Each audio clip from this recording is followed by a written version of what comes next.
শুনলাম কেষ্টদার মেয়ে সুকন্যা বেল পেয়েছে ইডির মামলাতে। আমি আইনের দিক থেকে বলবো, ইনভেস্টিগেশন ইডি করেছে, বেল দিয়েছে জাস্টিস, সুতরাং এখানে আমাদের কিছু বলার নেই।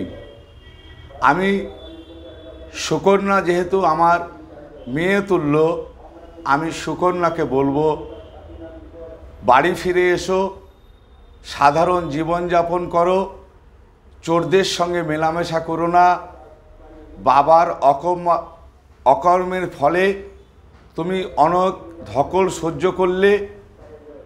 আশা করি তুমি পশ্চিমবঙ্গের সরকারটাকে এতদিন বুঝে গেছো। তুমি বাড়ি ফিরে এসো, মানুষের মতো মানুষ হও এবং মানুষ হয়ে চলার চেষ্টা করবে আগামী দিনে, এই কামনা করি।